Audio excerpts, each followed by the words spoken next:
Kisah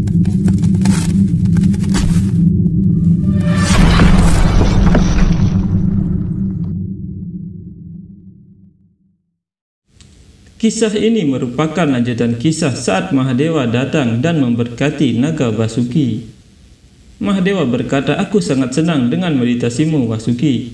Aku memberimu anugerah bahwa setelah selesainya pengadukan lautan, kamu akan tinggal bersama denganku." Vasuki berkata, "Prabu, dengan mengabulkan anugerah ini, engkau telah memberiku seluruh kekayaan dunia ini. Aku tidak menginginkan apa-apa lagi, Prabu Mahadewa." Mendengar itu, Kadru terkejut karena putranya tidak menginginkan anugerah kekuatan. Vasuki berkata, "Aku mendapatkan Dewa Siwa pujaanku. Aku telah mendapatkan Amrita." Kadru mengingat pesannya kepada semua putranya bahwa mereka yang berusaha dan menang akan menikmati bumi ini dengan kekuatan senjata. Oleh karena itu, kalian semua harus menjadi begitu kuat sehingga dengan mengalahkan semua orang, kalian bisa menguasai 3 alam. Kadru berpikir, tidak peduli berapa banyak pelajaran yang aku berikan kepada anakku, dia berbicara seperti binatang. Bagaimana bisa Vasuki menolak mendapatkan Amrita? Tapi aku harus melakukan sesuatu agar putra-putraku yang lain bisa mendapatkan Amrita. Vasuki berkata, "Prabu, dengan anugerah ini, aku merasa bahwa kamu telah memberiku seluruh kekayaan dunia ini. Aku tidak butuh apa-apa lagi, Prabu Mahadewa." Garuda berpikir, seberapa luaskah hukum alam semesta? Aku bukan apa-apa di depan semua ini. Terlepas dari itu, ada kesombongan dalam diriku. Oh Prabu, tolong berkati aku dan ingatkan aku agar aku tidak pernah melupakan momen ini, dan aku tidak menjadi sombong lagi. Vasuki kemudian berubah menjadi ular yang sangat besar, dan Mahadewa dengan jari telunjuknya mengangkat Vasuki dan membawanya ke lautan susu. Vasuki kemudian melilit gunung Mandaracala untuk persiapan pengadukan lautan. Saat itu Resi Dattatreya berkata, "Sudah berapa kali aku memberitahumu, aku tidak ingin makanan vegetarian ini. Aku butuh makanan yang bergizi. Apakah kamu tidak mengerti? Atau kamu sengaja melakukan ini?" Binata berkata, "Tidak seperti itu, mohon maafkan aku. Kamu makanlah ini untuk saat ini, aku akan segera mengatur makanan yang lain." Dattatreya berkata, "Aku tidak akan mendengarkan apapun yang kamu katakan hari ini, sampai kamu memberi aku makanan favoritku. Lupakan tentang makanan. Aku bahkan tidak akan minum segelas air. Jika sesuatu terjadi padaku tanpa makanan dan air, kamu dan keluargamu akan disalahkan atas kematianku. Ingat itu, pergi sekarang dari sini." Sesanaga berkata, "Prabu, mengapa Dattatreya memberi permintaan aneh seperti itu kepada Winata? Di mana Winata akan mendapatkan makanan bergizi? Dia sendiri adalah seorang budak, tidak ada yang akan membantunya."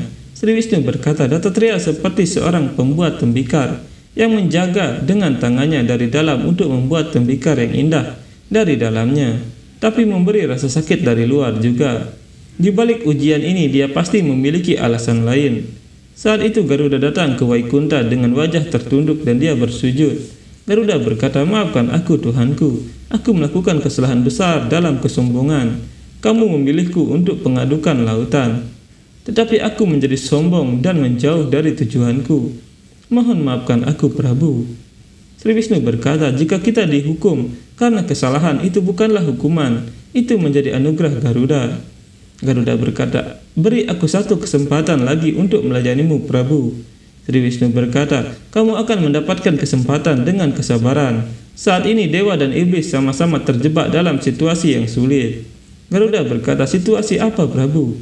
Dewa Indra berkata, "Setiap kali kami menghormati permintaanmu, itu tidak mungkin Raja Iblis." Raja Bali berkata, "Bahkan kami para iblis tidak setuju kalau menerima setiap permintaan dewa." Dewa Indra berkata, "Mengapa kamu tidak mengerti Raja Bali? Dari kedua tim hanya satu tim yang bisa menarik Vasuki dari mulutnya. Tim lain akan pergi ke arah ekornya." Raja Bali berkata, "Mengapa kamu menanyakan hal ini kepadaku?" Dewa Raja Indra, "Berdasarkan rasionalitas, harus diputuskan tim mana yang akan menuju mulut Vasuki dan tim mana yang akan menuju ekornya." Dewa Indra berkata, "Maka ini benar, berdasarkan rasionalitas, ibu kami, baik usia maupun pengetahuan lebih baik dari ibumu. Kami para dewa harus mendapatkan suara pertama." Rahu berkata, "Maafkan aku Rajaku. Dewa-dewa ini lupa kita para iblis telah mengalahkan mereka dalam perang berkali-kali, dan yang kalah tidak memiliki hak untuk memilih dan juga tidak memiliki hak untuk mengungkapkan keinginannya. Raja Dewa Indra, satu-satunya sebagai pemilik sah surga, jika ada yang berhak memilih di sini yaitu Raja Iblis Bali. Sri Wisnu berkata, apa yang kamu rasakan Garuda? Siapa yang harus menghadap ke wajah Vasuki dan siapa yang harus menghadap ke ekor? Garuda mengingat saat dia bertarung dengan Vasuki dan berkata, Prabu, aku tidak tahu banyak, tetapi sejauh yang aku lihat dan pahami, aku merasa bahwa siapapun yang menghadap ke wajah saudara Vasuki, mereka harus menghadapi dua masalah. Mereka harus berusaha lebih keras. Pertama, menarik saudara Vasuki yang sangat keras, lalu dari mulutnya dia akan memuntahkan racun. Para iblis pasti melakukan doa dan meditasi, tetapi mereka melakukannya hanya untuk diri mereka sendiri. Para dewa meskipun melakukannya untuk diri mereka sendiri, mereka juga memikirkan masyarakat. Jadi itu akan menjadi keadilan. Prabu, kebaikan terjadi pada mereka yang mendukung kebaikan, dan orang-orang yang mendukung kejahatan, hal yang buruk akan terjadi pada mereka. Sri Wisnu berkata, aku setuju denganmu Garuda. Hal yang sama akan terjadi pada dewa dan iblis. Aku ingin kamu menangani tanggung jawab ini. Garuda berkata, perintahkan aku Prabu. Saat itu di Istana Ular, Taksaka berkata, meditasi saudara Vasuki membuahkan hasil ibu. Karena dia kamu bisa melihat Dewa Siwa. Selain itu, kami akan mendapatkan amrita karenamu ibu.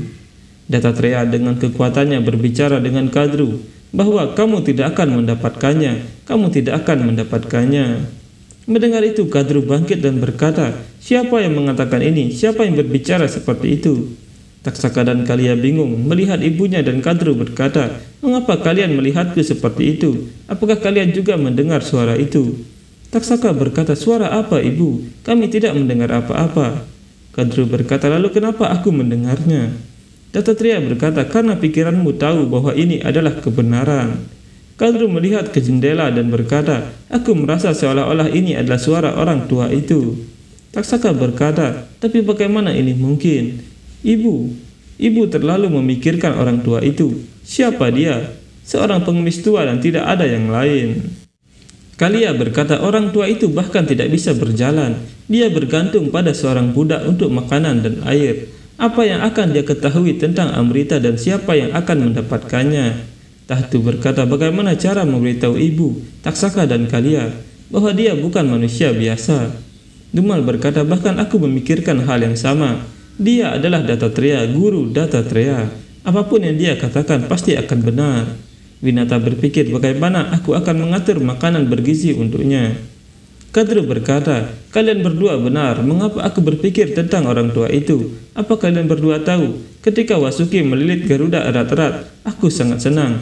Aku tidak begitu senang ketika aku menjadikan Winata sebagai budakku dan dia jatuh di kakiku meminta bantuan. Winata tiba di sana dan bersujud sambil berkata, tolong bantu aku Ratu, tolong bantu aku. Jika kamu tidak membantuku hari ini, keluargaku akan disalahkan atas pembunuhan.